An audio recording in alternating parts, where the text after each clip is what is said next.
प्रधानमंत्री नरेंद्र मोदी की अध्यक्षता में आज हुई कैबिनेट की बैठक में दो बड़े फैसले हुए। कैबिनेट में पीएम ने गरीब कल्याण अन्न योजना को मार्च 2022 तक बढ़ाने की मंजूरी दी है।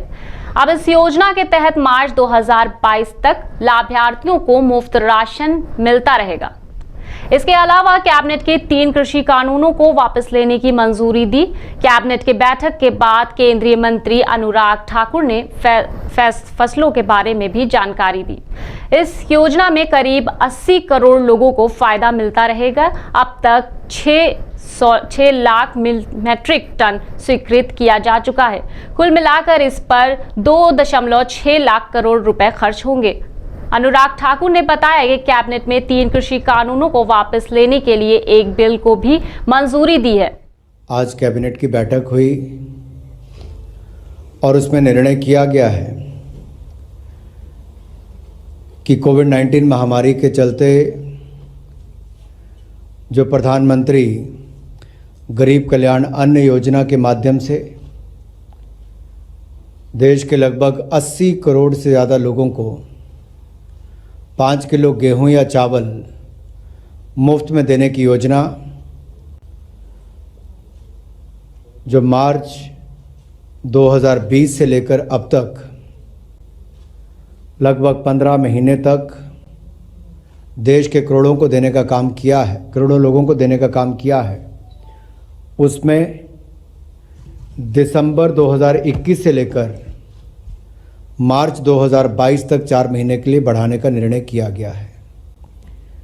इस पे कुल मिलाकर 53,344 करोड़ रुपया खर्च आएगा और ये जो अगले 4 महीने दिसंबर 2021 से मार्च 2022 तक इसको लागू करने का निर्णय किया गया है।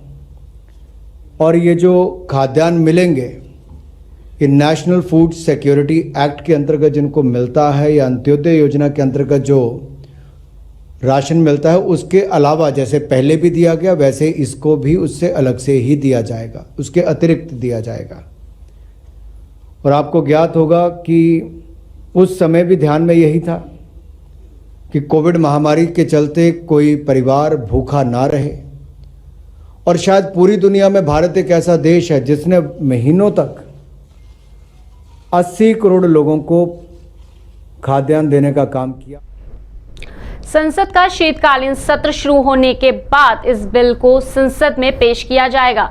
बता दें कि प्रधानमंत्री नरेंद्र मोदी ने 19 नवंबर को देश के नाम संबोधन में 3 कृषि कानूनों को वापस लेने की घोषणा की थी। साथ ही पीएम मोदी ने कहा था कि वो एमएसपी को लेकर और अधिक प्रभावी बनाने के लिए कमेटी का गठन करेंगे। बता दें कि पीएम मोदी ने कहा है कि इस महीने के अंत में शुरू होने जा रहे संसद सत्र में हम इन 3 कृषि कानूनों को रिपेल निरस्त करने का भी संवैधानिक प्रक्रिया को पूरा करेंगे।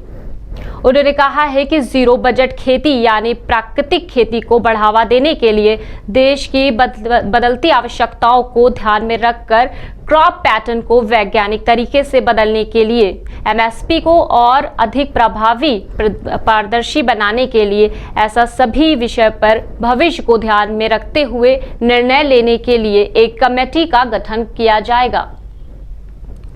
इस कमेटी में केंद्र सरकार, राज्य सरकारों के प्रतिनिधि होंगे। वहीं पीएम मोदी के इस अनुरोध के बाद भी करीब 1 साल से प्रदर्शन कर रहे किसान संगठनों ने आंदोलन खत्म करने से इनकार कर दिया। किसान संगठनों का कहना है कि जब तक के कानून संसद से वापस नहीं लिया जाता और एमएसपी पर कानून नहीं बन जाता तब तक वो वापस नहीं जाएंगे। और किसान संगठन बिजली विधेयक केस की वापसी समेत कई अन्य मांग भी कर रहे हैं।